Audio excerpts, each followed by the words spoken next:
someone you thought you were in love with. Could you share that with us? I was still looking for love. Mm-hmm. I was still looking for love. Yeah. I don't know why. Maybe because the way I grew up, I will have been looking for love. And I always believe people, you know.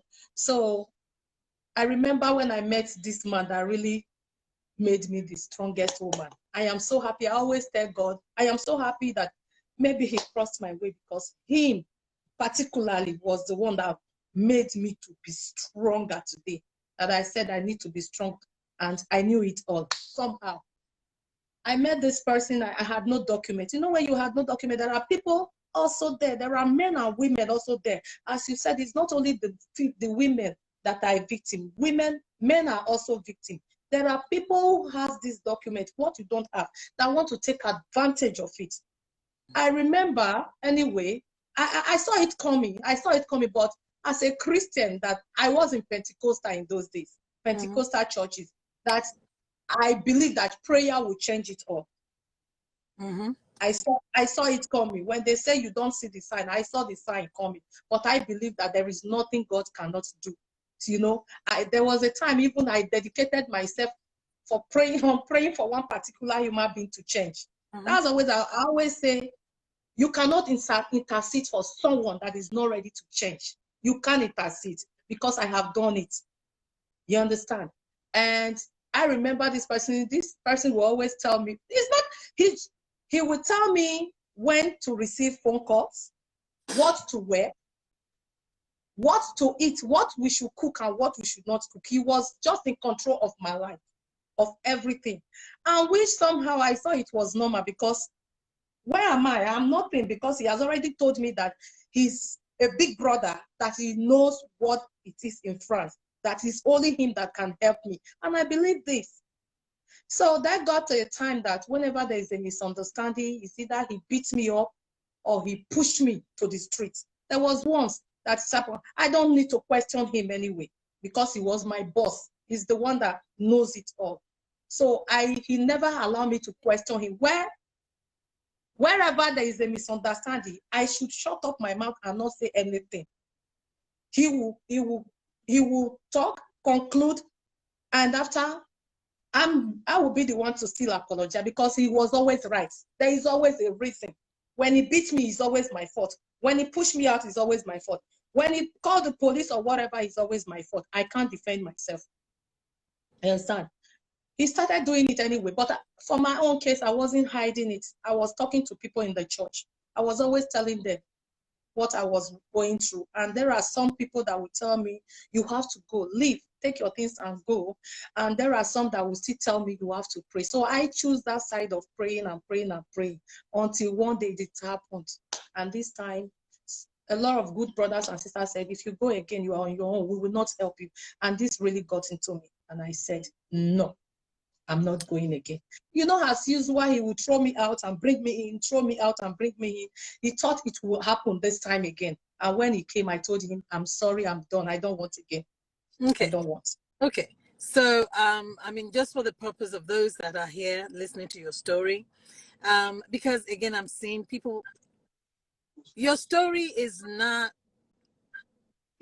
and please understand me when I say this, is not peculiar to you, it's not original.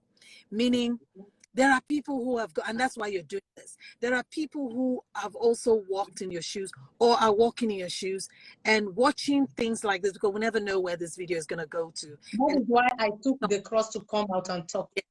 And I will continue to talk. Very good, and we appreciate that. So my thing is, when we talk about abuse, what kind of abuse were you feeling? What kind of abuse were you getting from him? We talk about physical abuse, but physical abuse is in different forms.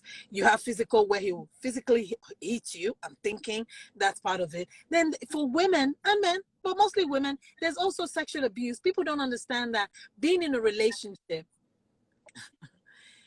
that there can be sexual abuse, there can be rape. You know, when you don't want, you know, after someone has abused you psychologically, emotionally, you know, verbally and what have you, and they still want to claim their rights from you. Because again, from what you're telling us now, he's acting like God. He's like your God. It's, you know, that's why, thank God men are not gods. Because if men were gods, Thank God, God is God. Okay. So, and you know, a woman of experience, I'm asking you because I know I've been in situations, I've been in a relationship where you're not happy with the man, you're not. But when it comes to them taking their, what they think is theirs, okay? Because people say, I beg, I can't. You can't rape people. Now, your babe now. How you good? You can't rape your babe. That's your babe.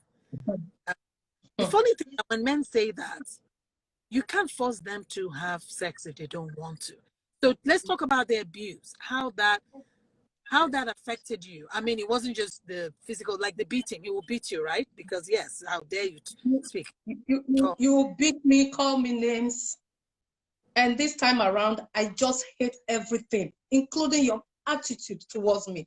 And this has just made me not to be in mood for you. That is what people don't understand, because when your partner abuses you physically on one way, you feel so humiliated by this person. You don't have any feelings at that moment. And this same person wants to come into you without your authorization, because he's stronger, because he has the opportunity by threatening that if you don't do it or whatever, that you will not get what you want in return. And he goes inside you. When he's going inside you, you feel so horrible and say, how can this monster be going inside? I don't want you for this at this moment. This is, for me, is sexual abuse. Because we all know how we feel when our partner, when we are not in good terms at that moment. Someone that called you name and slapped you and gave you a big blow on your face and your eyes is so swollen. Someone that humiliated you. Someone that will call you names. And at that time, you feel so horrible. And you imagine, how did you even fall in love with this kind of person? Because the person is my husband or my boyfriend or that we love, doesn't mean emotion doesn't swing. At that moment, when the person does what he does to you, the abuse, emotion goes. The love can just fly at that time. And you don't want to have anything to do with those person. And this person wants to force it out of you. For me, it's an abuse. I felt abused sexually too, because this is not what I want. You shouldn't come. I don't want you now. I don't want you to come inside me. Don't even kiss me. So when you try to take it, when I see you as a horrible person and you try to come and force all those things out of me, in fact, it still makes me still see the person as a monster. So it's an abuse for me. Yes, it is. Now, did he abuse you because, did you have any kind of, did you have a baby with this person? Did you have a child with this person? Yes, I did. Okay. I did. What happens when you're in a situation where you can't help yourself? Someone forces themselves on you and you're productive. I mean, the age you're in, yes, you will get pregnant and will have a baby. So those things do happen. Did he assault you when you were pregnant? Did he beat you? He beat me. He asked me to leave the home. That was the time I was sleeping on the floor alone, because he's a psychopath. He could just move the dining table. If he doesn't want me around the house, he will tell me anything that is useful for me, the dining table, he will move it. If I go out to do shopping, before I come, the keys of the door is already, he can move anything, because this person that was the worst person I met in my life, even anyway, because I don't know how someone would just get angry. And because he doesn't want you, you said, okay, you are going to do shopping, and you're coming back, you put the key in 10 minutes, the key is not going again. You understand? The key is not going again. Yeah. It's a painful thing to be abused. There was a time for good 2 weeks. I was pregnant. I was about 3 months pregnant. I was sleeping on the floor with my son, because he moved the bed. He pulled off the bed and hung everything. Then him himself, he was sleeping in the sofa while I was sleeping on the floor. Again, if you're just joining us, you all know who I am. I have with me today Abieyuwa. She was with us also last week on Breaking Limits. Thank you all for coming in and joining. Thank you for the support.